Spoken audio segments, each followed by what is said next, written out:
Welcome back. I'm Joe. We're answering your questions. Let's get into it. Lauren O'Hara writes, are there any leggings which don't actually have a seam at the back anywhere? Pass me a legging. Okay. Whenever you're designing any garment, you need to be able to seam together the fabric panels. You can have a back seam, two side seams, and a front seam. That's going to be the cheapest way to manufacture a legging. But the front seam gives a lot of issues in terms of camel toe. So you can eliminate that seam. And that's okay because it is relatively flat in the front. Then there's going to be leggings where you've eliminated the side seams. You at least have to have one seam. And that's going to be either the back or the front. Most consumers are going to gravitate towards having the seam in the back. A lot of users actually like to wear their leggings with the seam kind of like pulled into the glute crease. Another reason why you have the seam in the back, this is going to be the largest area of fabric stretch. If you have one giant panel across both glutes, one, it's not going to look as flattering because it's going to kind of squish everything together. But when you stretch this when sitting down or squatting, you're gonna run into a lot of sheerness issues. Can you design a legging with no back seam? Yes. Are the downsides of having no back seam going to outweigh the benefits for most consumers? Yes. No. Yes. Yes. Manuel on YouTube writes, could you talk about luxury Italian or French brand shirts and why they look and feel different from your regular 100% cotton shirt? One, how they actually fit clothing. European clothing tends to hug the body a lot more. It's designed to emphasize the body and draw attention to parts of the body that are, it's just more sexy.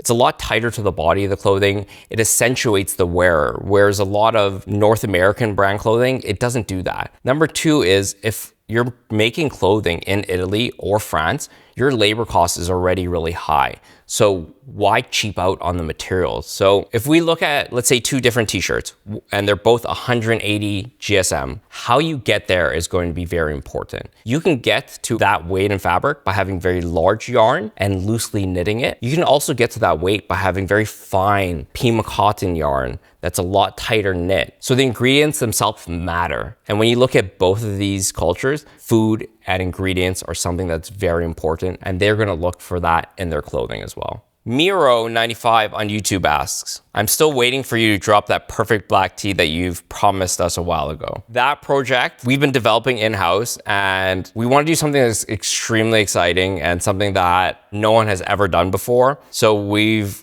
reached out to various partners in the industry that we're having discussions with. Just sit tight, I promise you something amazing is coming from that. Kennedy Adams on YouTube writes, what style should we be looking to create or see from other brands in the next 1 to 2 years? And what's the best way to come up with a product development strategy? So you really do have to look at who your audience is. If they are on the forefront of fashion styles, you can look at what's called trend reports. So there's several reporting agencies. We use WGSN, and they basically look out for the next few years through industry research from going stores, art, music, et cetera. They'll basically put a report that these styles are going to be very popular in the next 1, 2, 3 years. However, if your audience is not at the forefront of fashion, you might have to look at what was popular 1 to 2 years ago. Sometimes they might be forever styles. It's really specific to your audience, and that's what's really important about product creation. It's not just about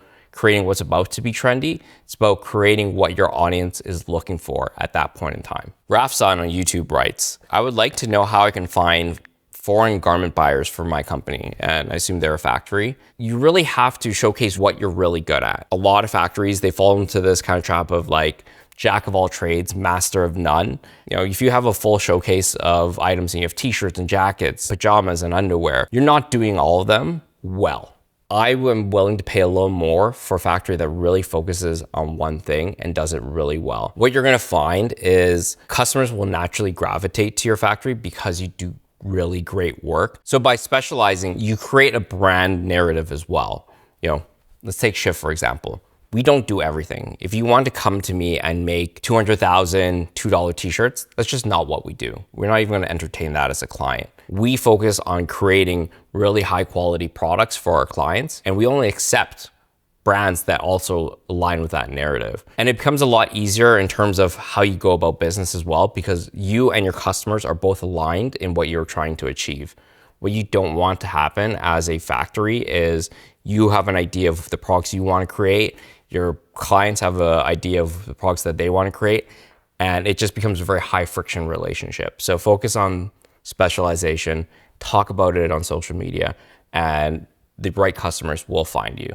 Mr. Noip on YouTube writes, why pneumatic instead of a simple motor linkage? Speed? So the reason why we went with pneumatic for our ribbing tester is we actually have a plan for additional rollout of more pneumatic machines within our laboratory. Also, pneumatics are kind of fun. Handmade PhD on YouTube writes, cool. Do you plan on adding additional washing conditions to your stretch test? I find washing can sometimes stiffen ribbing and reduce recovery over time. So yes, we've actually integrated that into some of our internal testing as well. We've done 1,000 cycles on our ribbing tester, then did a wash, repeated another 1,000, did another wash, and repeated that entire cycle several times. And we have some really interesting findings to share in the future. But yes, washing conditions really do affect the durability of garments. Pete Brainerd on YouTube writes, I'm 6'4", and finding quality clothing that fits correctly for my frame that will last and be easy to care for feels impossible. When you are looking at traditional fashion, the process that they're going to be going through is they're going to have a fit model. Let's say a fit model is a medium male or a small female, and then they're going to do what's called grading. They're going to add to the dimensions when they're grading up, lengthening the body, opening up the arm,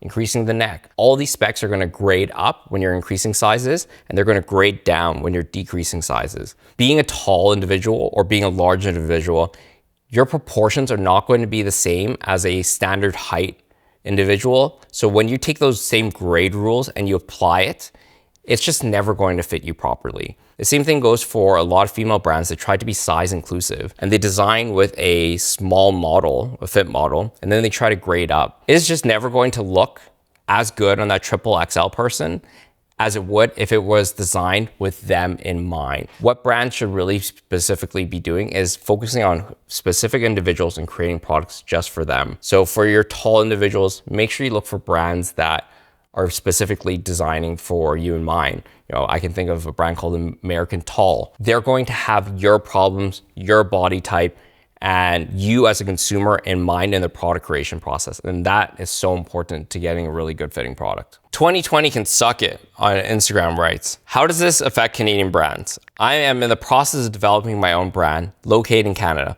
but hoping to sell globally through e-commerce. So this is talking specifically about the tariffs. Where this is really going to affect you is spending power. The US is by far the largest consumer country in the entire world. If your ability to spend is down, are you going to spend your money on existing established brands that you know, or are you going to risk purchasing from a brand that you've never heard of before? I think that's where you're going to have the largest difficulty, is really penetrating that consumer base in the US. But being in Canada right now, a lot of people in Canada are looking to buy from Canadian brands. So really leaning into that, you might find a lot of success within your own country. Toxic Nova 5 on YouTube writes, hopefully the high tariffs at least cut down on fast fashion. The amount of cheap clothes from China that gets trashed or given away after 1 to 2 wears is causing a huge problem. I think you're absolutely right. This will cut it down. The de minimis exemption for goods that are under $800 coming from China is going to be closed. And what that means is previously, anything that came into the US that was under $800 had no duties and no tariffs. Didn't matter which country it's coming from. Now going forward, if it comes from China as a country of origin, it will have those duties, it will have those tariffs. So I think this will help cut down a lot of the clothing from Shein and a lot of the clothing from Temu. So with that being said, what's also going to happen is it's going to eliminate a lot of your high quality clothing, because these tariffs are a percentage of your product costs. So if you are making high quality clothing, it's going to cost a lot more. So what I think is you're going to see the top end clothing come down. You're going to see the low end clothing get eliminated, and you're going to see, for the vast majority of clothing that's available in the US, it's just meh to okay quality. Hey guys, I'm currently abroad visiting manufacturing partners overseas, but thanks for watching. Be sure to leave your comments and questions down below.